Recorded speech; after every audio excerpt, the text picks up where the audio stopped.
Modern off-road power is usually sold like a gym membership for insecure trucks. Bigger tires, more horsepower, a grille tall enough to scare a mailbox. Then the archive hands you a 1,320-pound Austrian machine that 4 soldiers could lift by hand, and suddenly the whole horsepower argument starts looking suspicious. This is not a horsepower ranking. It is a file of off-road contradictions. Tiny machines with serious hardware. Ugly military boxes with better terrain logic than modern luxury trucks. Amphibious bruisers that can swim through water, then punish their own drivetrain for touching dry pavement. And the final machine is not a gimmick. It is 8-driven wheels, an air-cooled V12 diesel, and a backbone chassis built by engineers who had absolutely no patience for weak ground. Forget brochure logic. Capability lives in stranger places. The Steyr-Puch Haflinger is what happens when an off-road vehicle is stripped down to the parts that actually matter. And then someone forgets to add dignity. Produced in Austria between 1959 and 1974, it weighed about 1,320 pounds. That is not heavy-duty in the American pickup sense. That is, 4 soldiers can move it by hand before lunch territory, which sounds ridiculous until the trail turns narrow, rocky, and too steep for ego. The Haflinger was not fast. Around 45 miles per hour was the ceiling, and even that feels less like cruising and more like a small engine filing a formal complaint. Power came from a rear-mounted, air-cooled, 2-cylinder boxer engine. Nothing about that sounds like domination. Then the undercarriage opens the real file.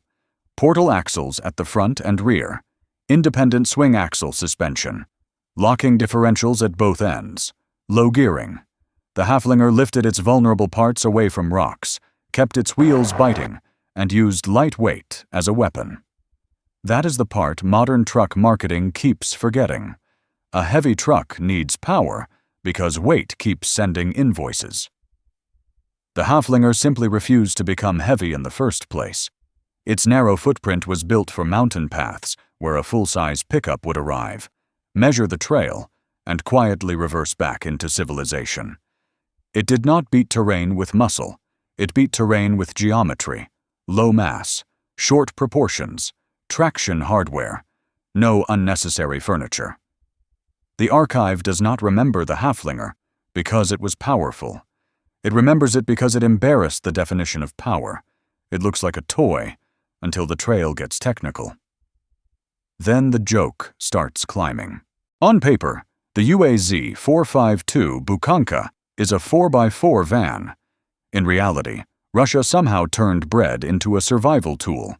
Nicknamed the loaf, the Bucher has carried the same basic visual insult since 1965. It is not aerodynamic. It is not graceful. It does not negotiate with the wind. It meets the wind with the confidence of a refrigerator being shoved across a frozen lake. But in Siberia, elegance is not a survival system. The Bucher sits on a primitive ladder frame with solid axles and leaf springs. That sounds outdated, until the nearest workshop is a snowbank, and the most advanced diagnostic tool available is a wrench with emotional damage. Old hardware has one great advantage. It can be understood by cold hands. The engine sits between the driver and passenger inside the cabin. In winter, that means heat. In summer, it means the front row becomes a mechanical sauna with noise, vibration, and resentment included at no extra charge. Comfort was clearly invited late to the design meeting, then told to wait outside. But the layout works where softer machines start pleading with mud. High ground clearance, sharp approach angles, and basic mechanical four-wheel drive hardware give the Bucher the kind of stubborn usefulness that makes luxury look fragile. Its great trick is not that nothing ever goes wrong. The trick is that when something does go wrong, the vehicle usually has not died. It has merely become more honest about being broken. That is not refinement. That is survival by simplicity, access, and very low expectations. A loaf of bread should not be a wilderness vehicle. Yet here it is in the archive, still shaped like a bad joke, and still useful in places where good taste freezes to death. The Renault TRM 2000 does not announce itself like a legend. That is what makes it dangerous. It is a compact French tactical truck from the 1980s. Boxy, practical, military, not especially interested in being admired. No theatrical bodywork, no ridiculous stance. Just a small truck shaped like it was designed by a logistics officer who had already lost patience with decoration. The mission was not glamour. The mission was weight over bad ground. The TRM 2000 was engineered to carry more than 4,400 pounds of cargo across hostile terrain. That number matters because 4,400 pounds is not a weekend load. It is a serious assignment handed to a compact chassis, then dragged through ruts, mud, rocks, and whatever else the battlefield decided to throw under the tires. Power came from a 3.6-liter turbo diesel, producing about 117 horsepower. On an American truck brochure, that number would get escorted out of the room. But the TRM 2000 was not built to win parking lot arguments. It was built to turn modest power into slow, usable force. The gearing had to take that 117 horsepower, calm it down, and convert it into control. Because off-road, speed is often just a faster way to break something. Portal axles helped lift the differentials away from rocks and ruts. Flexible suspension kept tires working instead of hanging uselessly in the air. Selectable four-wheel drive and differential locks allowed the truck to make deliberate traction decisions instead of hoping momentum would solve the problem. That is the quiet intelligence of the TRM 2000. It does not look dramatic because the drama is underneath. It bridges the gap between a heavy-duty pickup and a full-size expedition rig without pretending to be either. Small enough to fit where bigger trucks start sweating. Strong enough to carry a serious load without turning into a lifestyle prop. The TRM 2000 looks reasonable. In this file, that is almost suspicious. Then the road gets ugly, and the small French truck calmly reminds everyone that military logistics does not care about curb appeal. The Gaz 66 does not treat the driver like a customer. It treats him like a removable service component. Known as the Shishiga, this Soviet 4x4 military truck served for decades and built its reputation in places where comfort went to die quietly. The cab-over layout puts the driver high and forward, close to the front wheels. Visibility is excellent. Ride quality is the invoice. On rough ground, the driver becomes the first shock absorber to receive bad news. Every rut, frozen lump, and rock sends a report straight through the seat. The cabin may be rude. The hardware underneath is serious.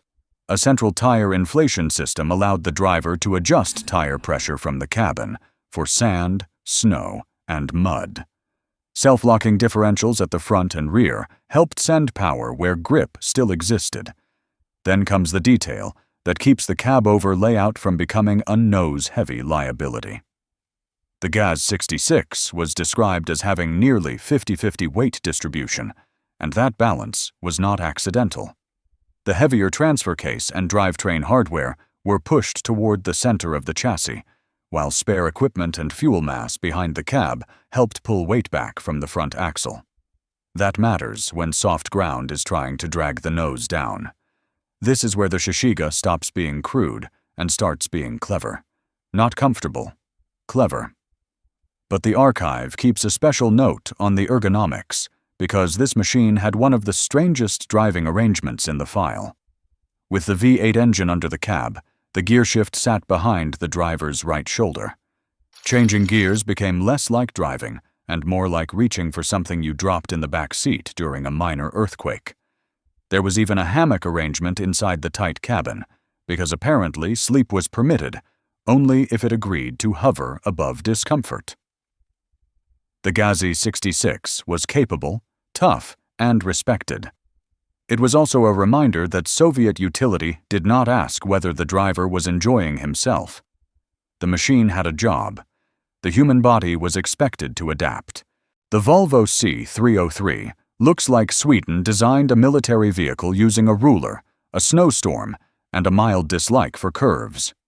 Developed in the 1970s and known as the Terrengbil 11, it has the body language of a shed with clearance. Tall, square, blunt. The front end is so abrupt it looks ready to climb an obstacle before asking what the obstacle is. But the body is not the reason this machine matters. The axles are. The Volvo C303 used portal axles that gave it serious ground clearance under the differentials. That single detail turned the vehicle from a strange box into a terrain tool. Rocks, ruts, frozen ground, and deep Scandinavian mud all become less threatening when the vulnerable parts are lifted higher out of reach. And the C303's reputation did not end with military service. Many of these trucks became valuable to off-road builders because of what lived underneath them. Rot crawlers and modified Jeep builders looked under the Swedish box and saw treasure. When people are willing to dismantle a whole vehicle just to take its legs, the legs are probably doing something right. The Volvo B30 inline-6 gasoline engine kept the wheels turning. Vacuum-operated locking differentials helped make sure traction did not leave the meeting early. The body carried military practicality without apology. Utilitarian cabin, blunt shape, roof hatch, and very little concern for anyone's idea of elegance. Some vehicles look fast, standing still. The C303 looks like it is waiting for the road to apologize. It is awkward, useful, and deeply unconcerned with beauty, which is often where real off-road engineering starts. Before the ZIL 131 even reaches the mud, the fuel truck is already part of the story. Introduced in the late 1960s, the ZIL 131 became a standard Soviet 6x6 general-purpose military truck. 6 driven wheels, leaf springs, a tough chassis, very little plastic, almost nothing that needed a laptop to understand why it was angry. Under the hood sat a 6.0-liter gasoline V8. Gasoline in a heavy military truck may sound strange until extreme cold enters the room. Diesel can become difficult in severe Arctic conditions. Gasoline stays liquid. The logic makes sense. The fuel economy does not.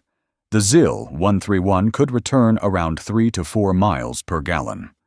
That is not fuel consumption. That is convoy planning with a steering wheel attached. At that rate, every journey becomes a negotiation with the next fuel stop, and the gas tank stops being storage. It becomes mission math. But the ZIL 131 earned its place through simplicity and traction. Its tire pressure control system was routed internally through the hubs, protecting vulnerable airlines from branches, rocks, and the general violence of bad terrain. The leaf spring suspension was basic, but the chassis flex helped keep wheels working over uneven ground. There were no delicate electronics to panic, no complex computers, no fragile luxury layer sitting between the driver and the machine. It was loud, thirsty, crude, built for soldiers who might have to fix it far away from clean floors, warm lights, and polite tools. The ZIL 131 did not care about refinement. It cared about continuing to move after refinement had failed. If the Haflinger was Austrian minimalism, the Pinzgauer was what happened when that same philosophy put on a uniform and started protecting its drivetrain like state secrets. Built in 4x4 and 6x6 configurations, the Steyr-Puch Pinzgauer looks like a simple box on wheels. That is the disguise. Underneath, the machine is much more obsessive. Instead of a traditional ladder frame, the Pinzgauer used a central tube chassis. The driveline ran protected inside that sealed tube, away from rocks, mud, and the usual trail violence that enjoys chewing on exposed parts. That detail matters. A drivetrain hanging low under a truck is a target. The Pinzgauer moved its nervous system into armor. Portal axles added ground clearance. Swing axles gave the wheels independent movement. Locking differentials could be engaged hydraulically while the machine was still moving. Because stopping in bad terrain, is sometimes just a polite way of getting stuck. Power came from an air-cooled 2.5-liter engine designed to keep operating at steep angles where oil starvation could become more than a theory. That is the machine's logic. Not speed, not comfort, not glamour. Control at angles where normal vehicles start making spiritual arrangements. Swiss and Austrian forces used the Pinzgauer for decades because it was willing to crawl into places where comfort would have filed a complaint and gone home. And comfort had reasons.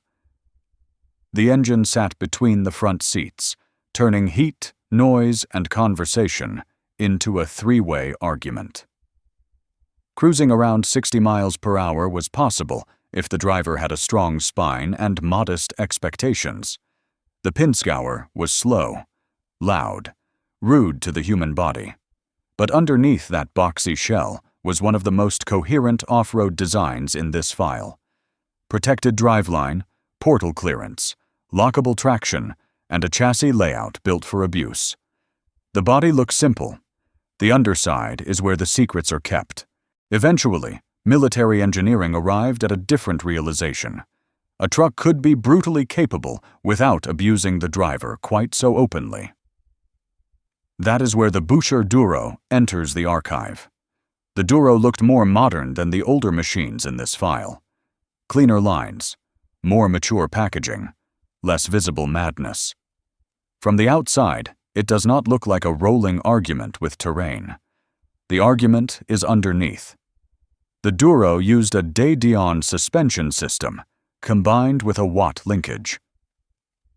That is where the truck stops being ordinary and starts being Swiss. The De Dion layout helped keep the wheels working in a controlled relationship instead of letting them behave like separate bad decisions. The Watt linkage located the axle side to side as the suspension moved, limiting lateral wandering when the chassis was being twisted over broken ground. The mechanical result is simple. The Duro could flex without letting the axle and body start a private argument. That matters. A wheel that stays planted can pull. A wheel hanging in the air is expensive decoration. The Duro's chassis could twist significantly, helping keep contact patches alive while the terrain changed shape underneath it. The rear body was modular. Ambulance, troop transport, command center. Different missions could use the same basic platform, which sounds boring until logistics starts deciding who gets home. Later versions used Cummins turbo diesel power and Allison automatic transmissions, making the Duro easier to drive than older Soviet machines that required patience, leverage, and possibly an apology to the driver's shoulder. But capability always sends a bill. The Duro is not a wire and hammer survival brick like the Bukanka. Specialized suspension, modular systems, and modern driveline hardware mean it trades primitive field simplicity for controlled capability. It does not suffer loudly like the older trucks. It hides the suffering inside linkages, modules, and suspension geometry. So far, every machine in this file had one basic job: beat the ground. The British looked at that problem and added water. The Alvis Stalwart, known as the Stolly, was a 6x6 amphibious vehicle designed to resupply troops across obstacles that would stop ordinary trucks cold. Muddy banks, deep rivers, broken ground. The answer was not to find a bridge. The answer was to drive the truck into the water and let the machinery handle the embarrassment. It used 2 water jet drives and could move on water at about 7 miles per hour. That is not speed. That is a truck proving, slowly and stubbornly, that it has not yet sunk. With a payload in the 5-ton class, the Stalwart could carry serious cargo while doing something a cargo truck has no business doing. Then comes the drivetrain. The Stalwart used an H-drive system with no differentials between the wheels on each side. The left side wheels were locked together. The right side wheels were locked together. In mud, that meant enormous traction. The tires could claw, churn, and drag the hull forward with the kind of grip that makes soft ground lose confidence. On pavement, The clever part became dangerous. Because the wheels could not rotate at different speeds when the surface demanded it, driveline stress could build into transmission windup. Driven improperly on tarmac, the system could damage gearboxes. Think about that. The Stalwart could cross water, crawl out of mud, and carry tons of cargo. But ordinary dry pavement could become the mechanical trap. Under the cargo bed sat a Rolls-Royce B81 8-cylinder gasoline engine. After swimming, the machine demanded attention at numerous grease points because amphibious capability does not arrive free. It arrives wet, heavy, complicated, and maintenance-hungry. A truck that can swim should feel impossible. The Stalwart made the impossible operational, then handed the mechanic a list. The Tatra 813 Kolos does not enter the archive like a truck. It arrives like an industrial decision that already won the argument. This was an 8x8 heavy utility machine built around Tatra's famous backbone tube concept. Not a conventional ladder frame. Not two simple rails waiting to twist under punishment. The Kolos used a central structural spine with independent swing half-axles working from it, letting the wheels move with a freedom that looks almost illegal on something this large. That layout is the whole attitude of the truck. The ground can rise, drop, break, soften, and misbehave. The Tatra does not need every wheel to experience the same problem at the same time. Each axle can work through the mess while the backbone keeps the machine organized. And then there is the engine. Buried in the machine was an air-cooled V12 diesel, measuring roughly 1,074 cubic inches. That is over 17 liters of displacement. Not an engine bay, a mechanical basement. The engine did not exist to impress people at a stoplight. It existed to tow artillery, pull tanks, support bridge layer rolls, and make heavy military logistics feel less like a request and more like a threat written in steel. The Kolos had central tire inflation, allowing tire pressure to be adjusted for bad ground instead of pretending one pressure setting could solve every surface. It carried a massive winch, because at this weight class, recovery is no longer a favor from a buddy with a pickup. It is an engineering event. The towing figure attached to this machine reaches up to 220,000 pounds. Even handled carefully, that number changes the air in the room. That is not weekend hauling. That is a steel problem being dragged through a geography problem. The Tatra is not elegant. It is not efficient. It is not trying to be welcomed into polite traffic. It is a backbone chassis, independent half-axles, 8 driven wheels, central tire inflation, a massive winch, and a 1,074 cubic inch air-cooled V12 diesel, making a very serious suggestion that the ground should cooperate. When the Kolos moves, it does not look like it is crossing terrain. It looks like the terrain has been assigned paperwork. Off-road capability is not always horsepower with a louder exhaust. Sometimes it is low weight, ugly axles, protected drivetrains, terrible comfort, and enough steel to make physics read the contract twice. So, which machine would you trust when the road disappears and the repair manual starts looking